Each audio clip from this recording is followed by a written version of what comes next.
What's going on? Look, if you want to find out about the world of Ghana, go to Ni Aye. He's talking about the things. You follow him on YouTube. That's the place to do it. You heard it from me, Sam Richardson.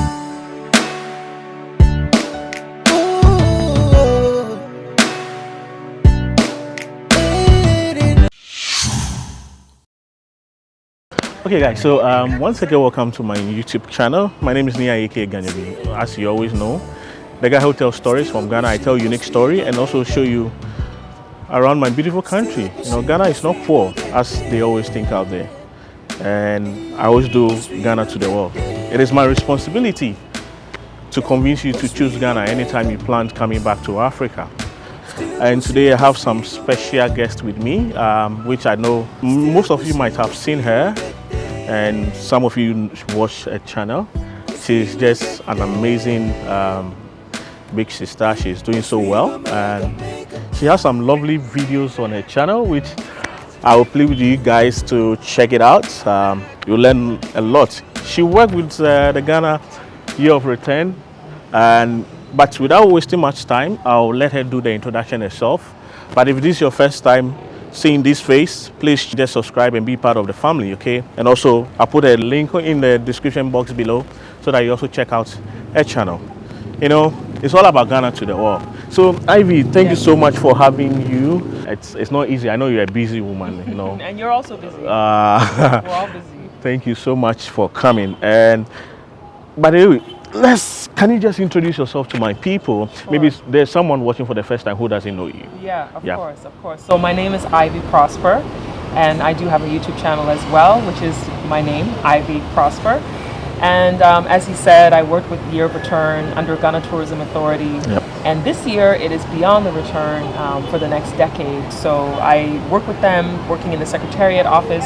My main role is doing social media, digital content, helping with telling stories, writing stories for the website. That's my main role, but I do get involved with a lot of other things with the organization. I see. But anyway, please don't be confused with the accent. She's a Ghanaian, okay? She's a Ghanaian. Yes, so I'm a Ghanaian. a lot of people don't really know whether you're a Ghanaian or... Yeah, but a lot of people think I'm American. I've had people think I'm from the UK. I was born here in Ghana, but my parents took me to Canada when I was very, very young.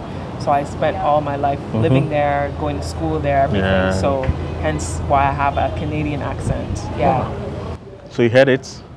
Yeah. So the main reason why we are meeting is for you to tell us more about Beyond the Year of Return. Last year we did a video on the Year of Return where you explained and gave us some vital information. Yeah.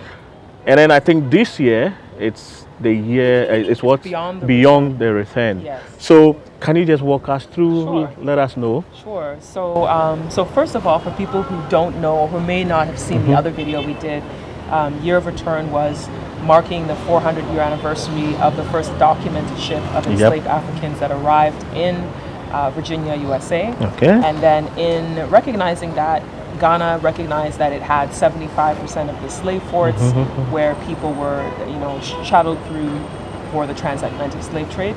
And so Ghana recognized that and said it was important that they extend their arms and invite people from the diaspora to come to Africa and choose Ghana to commemorate the 400 years and then to celebrate the resilience of the African spirit. So in celebrating the resilience, that is about celebrating the fact that even though Black people went through all these atrocities and all these horrible things, Black people have been resilient and have managed to stay strong and continue fighting. So celebrating that resilience. And so in inviting people, that's why they did all the events. The events were organized as a way to have something for people to come to when they come to Ghana. Because a lot of people who have not been to African countries don't know what they're going to do. And if they know there's events that they can have fun at, that was part of it as well. So this year kicked off Beyond the Return. Wow. So it's no longer that 400-year anniversary. So Ghana actually recognized how much of an important impact it had that people keep wanting to come to Ghana for more.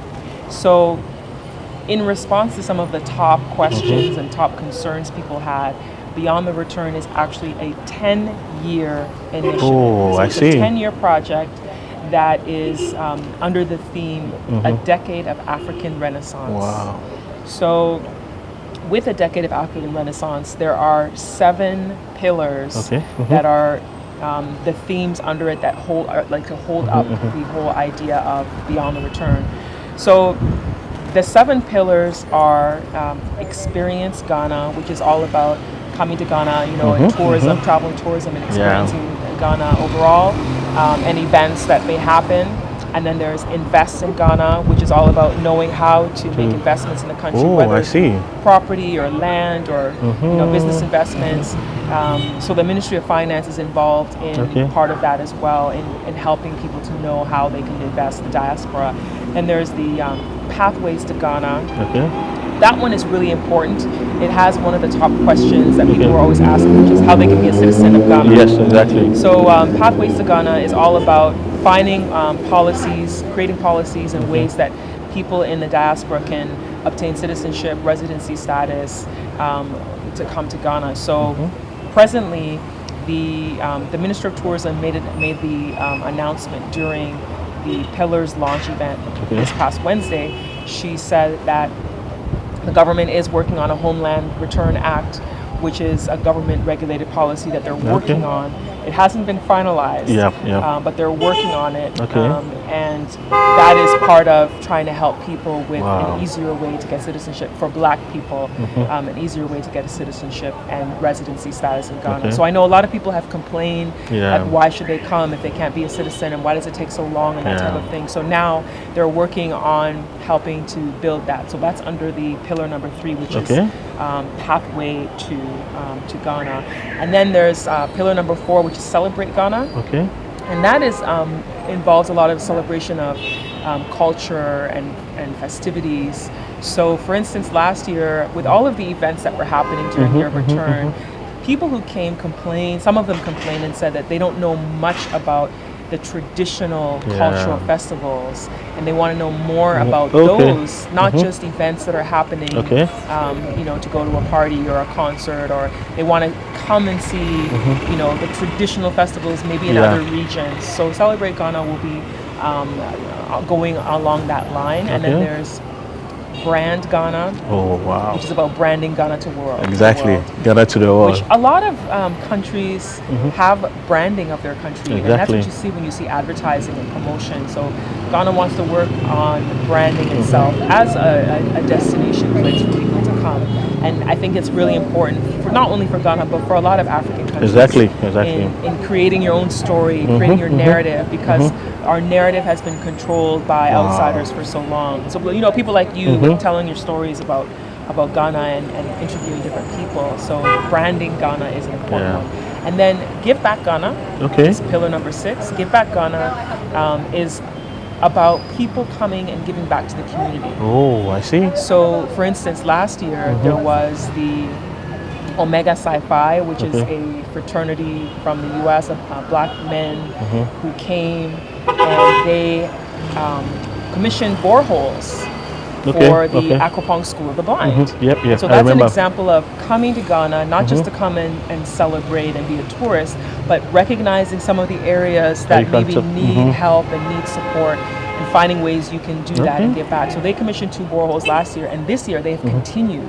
They want to commission boreholes in every region in the country. So last year, how many boreholes? They did 2 last year. And so far this year, I think they've done 3 so far this year, and they're continuing. They said they want to just keep doing it, and just a non-stop effort to get access to water to people who don't have access to water. So that's an example of giving back. And even people like A.J. Johnson, she brought a president of TV1, I believe it was. Something Rice? Yes, I think it was Michelle Rice. Michelle Rice, yes. They did a workshop, so that was part of their giving back. The masterclass Workshop, yes. So connecting with people and giving your information and helping people to build relationships and connectivity, that's all part of giving back to Ghana. And then the last one is promoting Pan-African heritage and innovation.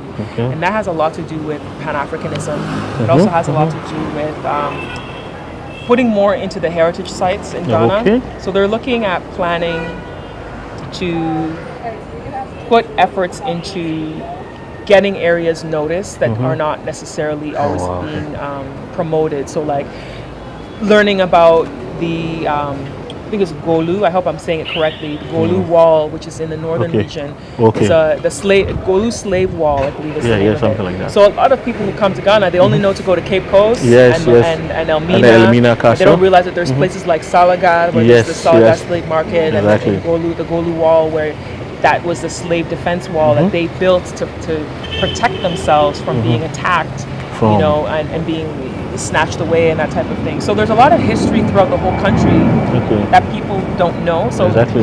so promoting the Pan-African heritage and innovation has partly to do with that as well, getting people to be more familiar with some of the things in the country, some of the history. I know an airplane sometimes gets into the sound. Exactly. Yeah. Yeah. Whenever you're I think filming- because we are not far away from the airport, yes, that's- and the airport's open in Ghana now. so you are welcome to Ghana. Please grab your tickets and just come to Ghana and experience Ghana. And I wanted to say this, in case you want to, I'll put a link there for you to watch the interviews I did on the year of return and the videos that I did, people who visited. We had our brothers and sisters coming from the diaspora, some who came, share their experience on my channel. I'll put the link there so you guys can also just watch. Okay guys, so that is all about the year. That's all about Beyond the return. Beyond the return. You know, I'm so much into the year of return, so A lot of people get it mixed up, and so a Exactly. lot of people will say beyond the year of return, but Yeah. you know it's beyond the return. Yeah. beyond the return. So I think you've enjoyed the conversation. But if someone wants to write a proposal, someone wants to get in touch, how do they do it? So we have a website which is beyondthereturngh.com. You can email, which is support@beyondthereturngh.com, and when you email it, it comes to our office, and the support team will, you know, divide it based on who it's targeted towards, but depending on what the person is asking for. But primarily, people send us proposals for events that they want to do, or maybe they want to be endorsed, some collaborations or whatnot, because a lot of people are saying they want to get involved and want to know how they can be more active in it. So send an email with your proposal, and then someone will get back to you regarding what your request is, if it's something that they feel is a good energy to connect, or fits the theme of what's going on. Really important, they want to make sure that Ghanaians know that you are a part of this. This is not just for people in the diaspora, because a lot of Ghanaians last year thought Year of Return is just for people in the diaspora, but you have to understand that we are all black people, we're all from, it's like a big tree, and its roots have been spread around the world, branches. right? And so you have, the roots are down in Africa, but then the branches have been spread around the world. Yeah. And so you have, you know, someone who wants to come back to the root, you know, so you as being the root, being in Ghana, you have to be somebody who understands that they've come and they want to understand this country, they want to understand Africa. So embrace them like family members, because that's what they want. They want to feel like they're a family member. And as a Ghanaian, you're also responsible for helping to promote this country in a way that people understand the value that's here. Help them understand the culture, help them understand, you know, the things that are done here, and the food and the lifestyle, and because they want to learn all those things. So as Ghanaians also, the connecting can help uplift you as well as them. You know, there's things that you as a Ghanaian have the brilliant mind to do, but maybe you didn't have the access to something, and that person coming from there understands how the system may be in the world, and they can teach you something that you can use that can make you just blow up in a way that you never expected. And you can also teach them too, because there's things that they don't know about how things are done in Africa that you can teach them. So it's a mutually beneficial relationship. It's like brothers and sisters coming together and teaching each other. So I want Ghanaians to understand that it's not only the diaspora, it's also about Ghanaians too. You know, that was my next question. I was about to ask you that. What question do you have for Ghanaians in case they are watching? So that, you know, a lot of people here don't really understand people in the diaspora. It's like there's some kind of misunderstanding, something there. disconnect. Yeah, there's some kind of disconnection Yeah, between them. yeah. So I wanted to ask that question. I think that the disconnection happens because of the fact that you were raised in different places and different environments, and also your history is a little different. So imagine, I had said to someone who said they didn't understand, and I said, imagine Like I said, if I asked you where are you from, where are your parents from, you could be like, oh, my family is from, Sunyani or from this place. Or if the person can name even like some small village somewhere, to say that's where the family is from, and your grandparents are from there, your great grandparents are from there, you know that. But that person coming from the diaspora doesn't know. They don't know their history because their family was taken away, sold into the slave system, so they don't really know their true root. So when they come exploring, the reason why, because some Ghanaians don't understand why they go to the slave castles. The reason they go is because they want to themselves see with their own eyes what their ancestors went through. They want to see what happened that was so brutal and understand it, because it's almost like a healing to know what happened.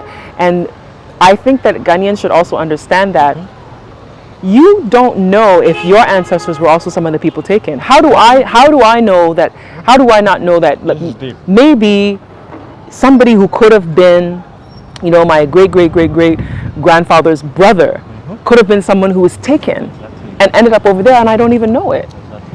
You can have family members who were taken. Why do you think you look around? Sometimes I see people who look like people here. I took a picture of someone. I went to a chop bar. We were having fufu, and there was a lady who was serving us, and she looked exactly like a Jamaican woman I know in Canada. And I said, please, can I take your picture? Because I have to show this woman that you look exactly like her, like identical. Exactly, it's true. And when I took the picture and sent it, they were like, wow. It's like, yeah, I think Steve Harvey. He said the same. Said the same thing. Like I see these people, he look like my uncle. I see this guy, he look like my auntie, and this guy looks like my brother. So, what you are saying, I support that 100%. That is true. Yeah. That's true. Yeah. So we have to understand our history, and I think Ghanaians also don't even understand Ghanaian history. Exactly. A lot of people don't. So we all have a lot to learn. Exactly. We all have a lot to learn. Yeah, we should be following the Sankofa more, which you going back to your root in order for you to move forward. Back to pick, it's not the same. Anyway, so Ivy, thank you so much. But I think we're wrapping up. So, do you have any final words for people? No, just especially our people. I just have to say congratulations to you for continuing to share your stories of Ghana, and for you for watching him and supporting him, telling stories of Ghana. I think that this is the new world of Africans taking control of telling their stories and telling their narrative, and it's important that we continue to do those things because people aren't going to do it for us. We have to do it for ourselves. So I'm congratulating you on your continued growth and success. Yes. Thank you so much.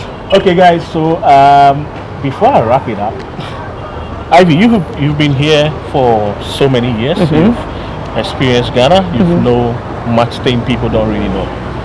Do you think it's worth it for someone to come to Ghana to invest in Ghana? I think it depends on the person, and it depends on what they're investing in. I think everybody's calling is different. It's not everybody's calling to come and invest in Ghana because it's not an easy environment to work in, because you have to actually take the time to mentally change your thinking to understand the way that people work, because it's going to be different than what you're used to where you're coming from. So I think it's a good idea because it's an emerging market that you can take advantage of opportunities that are there, because there's natural resources that people don't realize are here in Ghana. So for example, cashew nuts are really, really healthy, and with people who are vegans, vegetarians, people who are becoming more health conscious, things like that, people don't realize you can get cashew nuts processed in Ghana and then export it, and it could be a business that you're doing. So you can invest in different things here. So yeah, I think it's a good idea to invest in Ghana, but it's not for everyone. Exactly. Yeah. Thank you so much. I asked that question because some of them have been asking, how can I move to Ghana to invest or do something? That is why I asked this. Do your research, do your research, So do your research. Get to know exactly what you want to do here, and then when you get your answers right, you move to Ghana. So thank you so much. As I said, I'll put a channel link on my description box below, so you guys could check it out. Please, she's now 9,000. So please, guys, let's help her cross 10,000 over. I'll be glad if you get. How much do you want to get? I would love to hit 20K before the end of the year, but we'll see.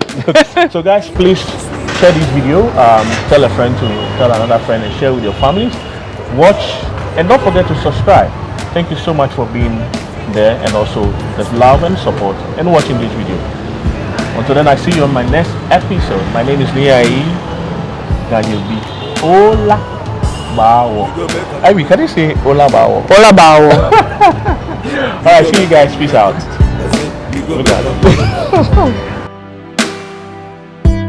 We go make 'em boom. Hey.